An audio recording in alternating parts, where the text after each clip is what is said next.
Rolling. So, is it me or you? It's you, Martin. Okay, so welcome to our journey to a million, the Lawn Care Diaries.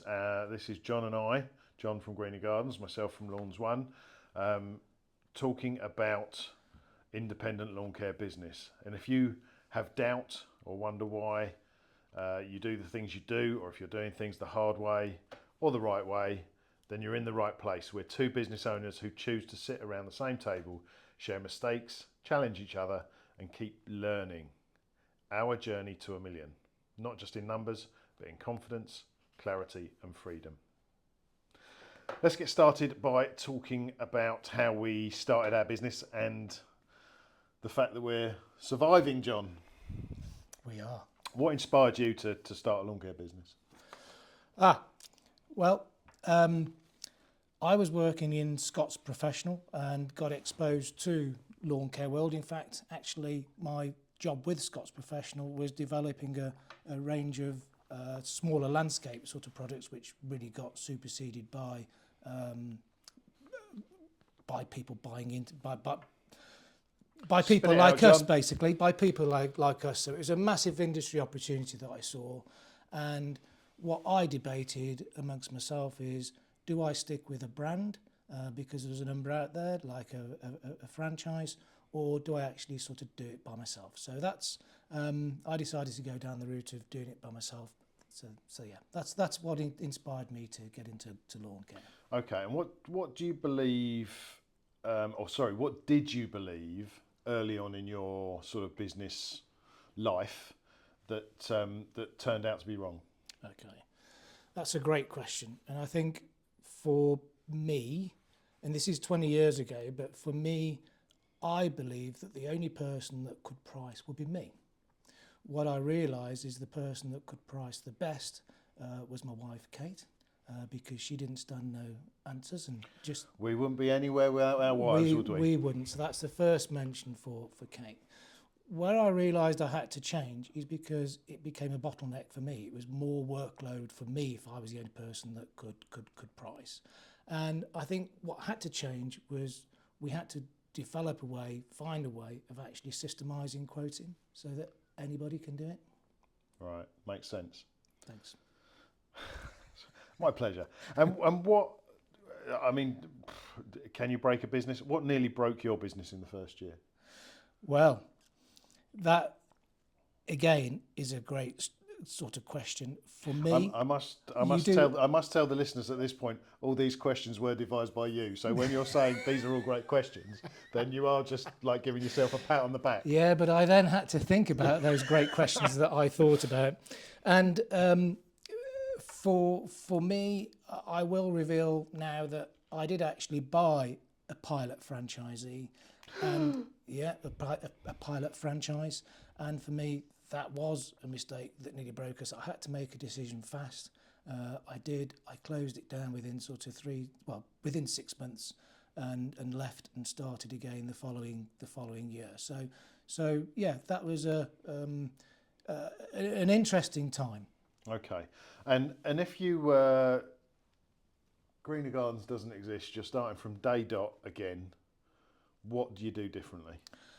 I think for me, I would say to our listeners, I'm using the plural there because I'm hopefully there is going to be at least two listeners. Two listeners, and that's me and you.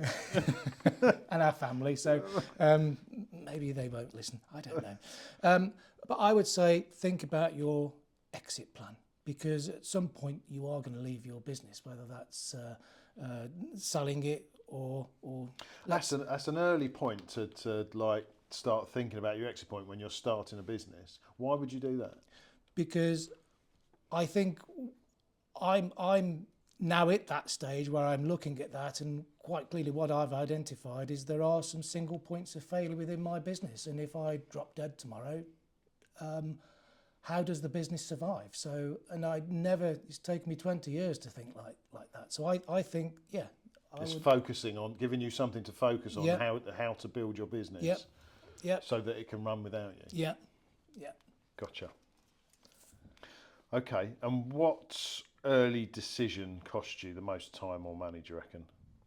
I would go back to the time that I invested in that franchise Right. business, because I'd invested in all the marketing and everything else, which basically was wasted because that brand was not promoted. So for me, that was a cost mistake. That's the one that sort of sprung to mind when I was thinking about these questions. Do you know what I think? That the almost the bigger the point of failure, or the bigger that failure, exactly that failure, the more you learn. Yeah, and actually, and it directs you into, you know what you don't want to do, and that's a really good thing. yeah, and in our previous podcast, we talked about vision and values, and I think the reason why I made that mistake is I probably didn't understand my vision and values at the time, and didn't understand the franchise. And they didn't align. And they didn't align, and Right. and that's why it was always going to annoy me if I stayed on. So Bit I'm like not saying Ollie that Glas- franchises are bad, but I'm just saying make sure it's a decision that you're comfortable with. Bit like Ollie Glasner and Crystal Palace, but we won't go there. No. Okay. So you're going to ask me those questions now? Well, I could do, couldn't I? So, Martin, what inspired you to start your lawn care business? Inspired, I'm not sure. I was running Landscape One at the time with my wife Heather, and we came across an advert, a PR piece in the Horticultural Week from Richard Salmon and a guy Martin, who was his partner at the time, that was waxing lyrical about this new software coming over from the States in lawn care. And at that time, a lot of our landscape jobs were quite high value but low turnover in terms of how many we were doing each year. And I saw this as a perfect counterbalance to that. So we had high volume, low value. And that's kind of where it all started. So yeah, that's why. I'm not sure I was inspired, but that's how it panned out. Okay, and did you, from those early days, what did you think that turned out to be wrong? Was there anything? Yeah, loads. But I think one thing for me was, and I think I'll probably bang on about this because I bang on about it all the time, but it's thinking that the customer thinks like you. It's dead wrong. You've got to think about the customer. So I think there were a lot of people asking at that point, going back 15, 20 years, asking for people to prepay for their lawn care. And I was like, that's never going to work, right? We put out our first prepay letter, and I think within 3 years we were getting 100,000K in prepay. And I was like, wow, this is good. Yeah. But I just never would have thought that would have happened. So the answer to my next question could be, did you spend all that 100K in one go? What nearly broke the business in the first year, Martin? So what nearly broke the business in the first year? Well, that would be cash flow. Yeah, cash is king, and by Joe, that is true. You have to be on your game when it comes to the money and cash flow. And if you were starting again today, what would you do differently? Similarly to you, actually, I would start with the end in mind. So I probably, and I'll probably get hate mail from my wife and my team, but I would probably go into the market a little bit lower value. We're quite high, and I would go in maybe a little bit lower and try to get a more mass market to grow a business. There are different types of businesses out there. There are lifestyle business, there are one-man bands that are quite happy just to make money. If you want to run a business, you have to think like a business, and that's probably what I would do. Yeah. And in Lawns 1, there's probably loads, but could you recall what would you class as your first proper win? Ooh, my first proper win. Obviously, meeting me could be up there highly. Win, lose, win. There's a tight line. I think actually, when I really first started to feel like I had a business, was when I got a few key parts of the jigsaw puzzle, which is now my team, and I can't tell you how fantastic they are. Okay, brilliant. So, Martin, I think one of the questions that we always asked ourselves, and we attend a number of events, and we always get asked, certainly by newer people and even people that's been around for quite a few years, is about customers and marketing. I'll remind customers, the listeners, you know, your first question to me was how many customers you got, but how did you go about attracting customers in those early days? Ooh, leaflet drops. In fact, in the early days, we got a lot of customers from the UK Lawn Care Association, from their website. That seemed to be, it was really, had a good listing, and the SEO was good, and we got quite a few inquiries from there. Friends, family, you know, all the usual methods. AdWords wasn't massive, Facebook wasn't really a thing. So in the early days, it was that for me. Okay, and it was a long time ago, wasn't it? But can you think of anything that didn't work in that period? Right. So this is a really important thing. I think when anyone's thinking about their marketing, for me, like I remember one year we spent £12,000. We got all our customers kind of like coded. We found out which residents had most of those customers. We sent them all a flyer. I think it got 12k, and I think it washed its face. We got about 12k back, right? So my point here is like whatever you do, if you learn from the mistakes. So next time I would be changing the offer. I would be looking to hone that down to better residents, better time of year, make it when there's better weather going on. I think everyone has their own way of doing things, but it's how you hone that over time. You learn from your mistakes. So that I remember as one that didn't work for us, and I haven't really done a lot of that since. And I think a challenge that we have there as well as an industry is we're seasonal. So if you didn't get your mailers out in March, you'd miss the boat. Yeah, absolutely. You know, and if there was a change, you had to do the change the following year, not this year. What about you? What's your biggest failure? My biggest failure with marketing. Well, what I was going to talk about in my business was the same as you, really. I grew by leafleting, but I think that was what it was 20 years ago.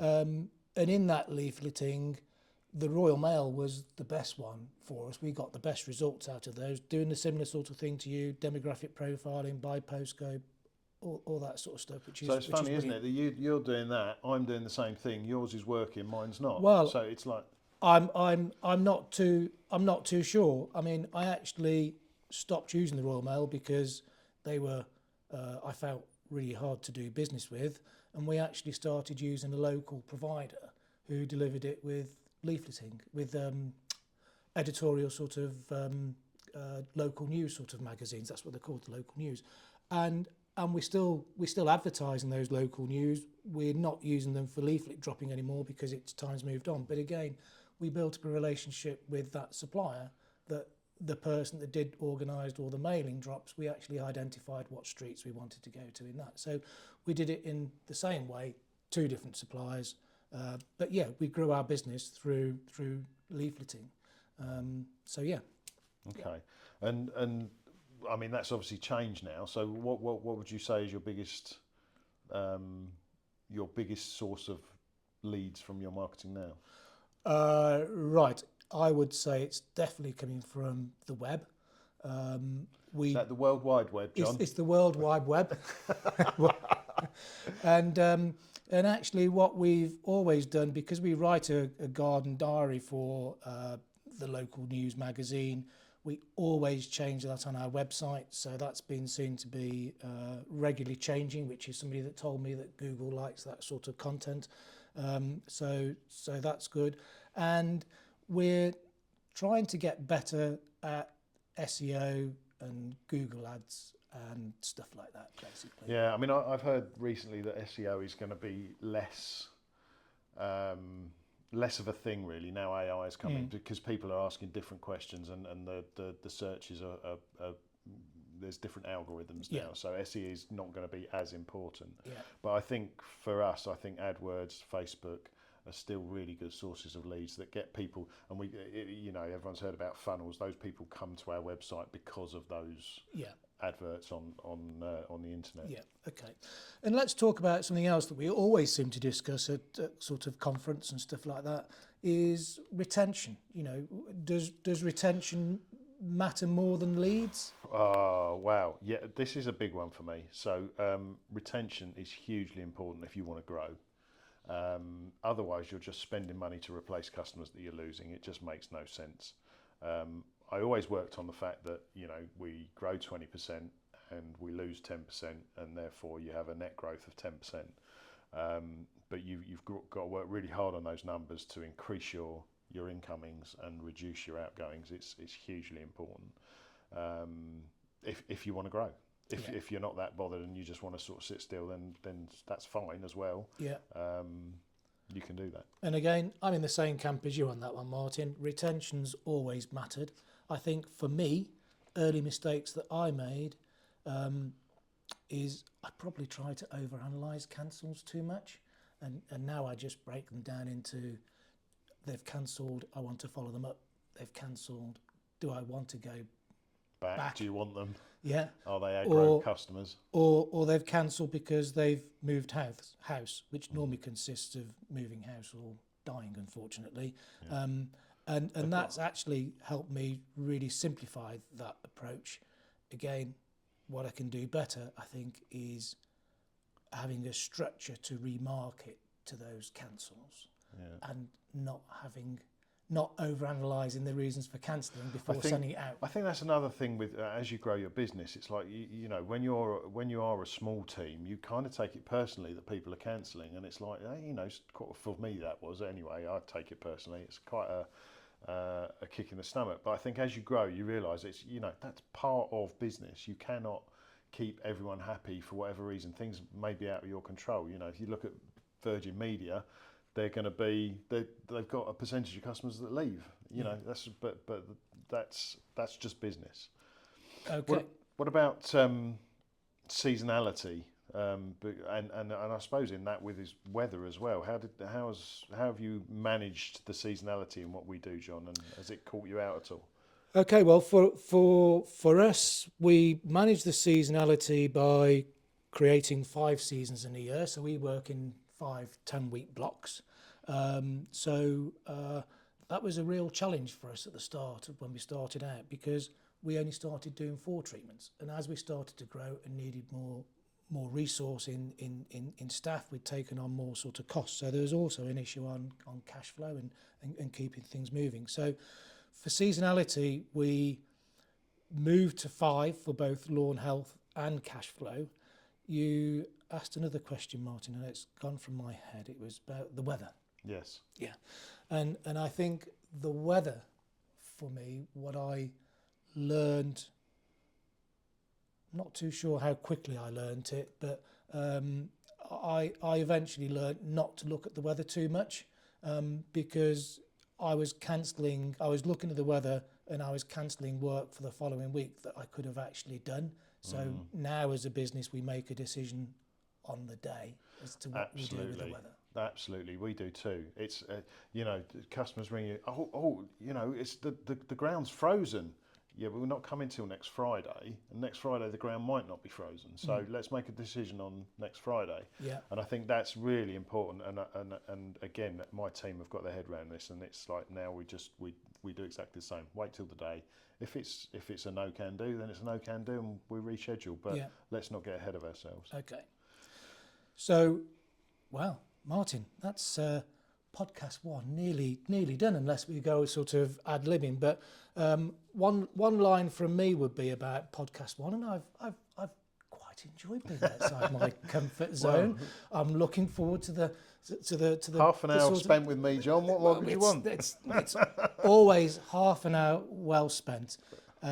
So for me, this stage in my business was about building confidence, because I'd never actually dealt with the general public. I'd always dealt on a business to business sort of basis.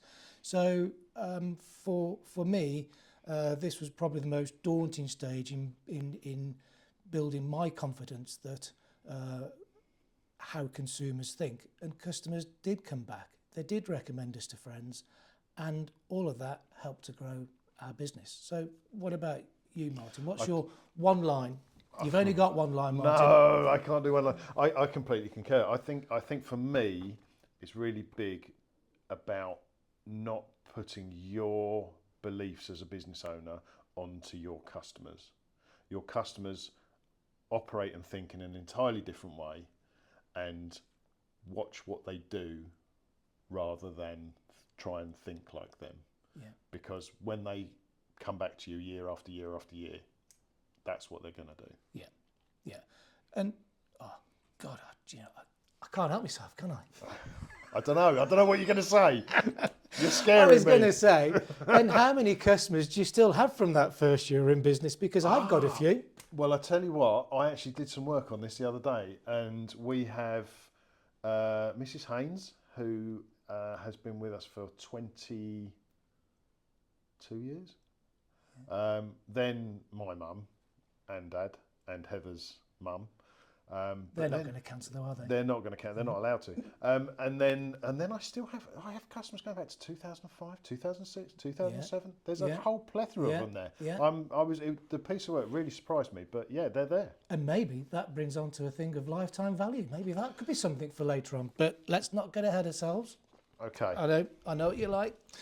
So, for me, this stage of the journey for me was probably the hardest. It was the biggest the steepest learning curve. I realised that effort isn't enough. You've got to start building real foundations to your business. And in the next episode, we're going to talk about operations, systems, and quality, because that's what gives you the freedom to scale.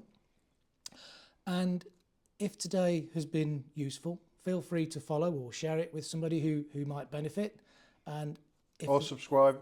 Or subscribe.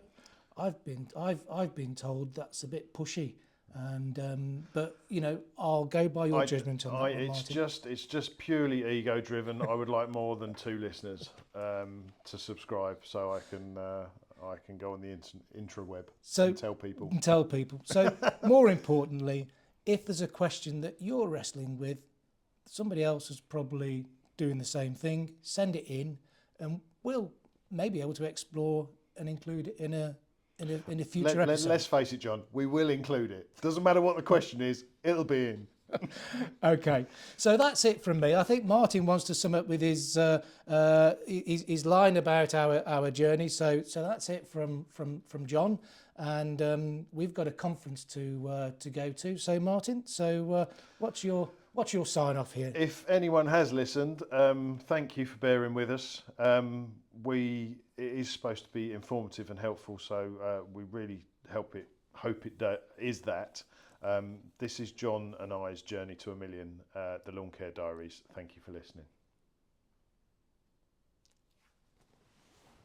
Okay, we're done, mate. We can go and have a beer.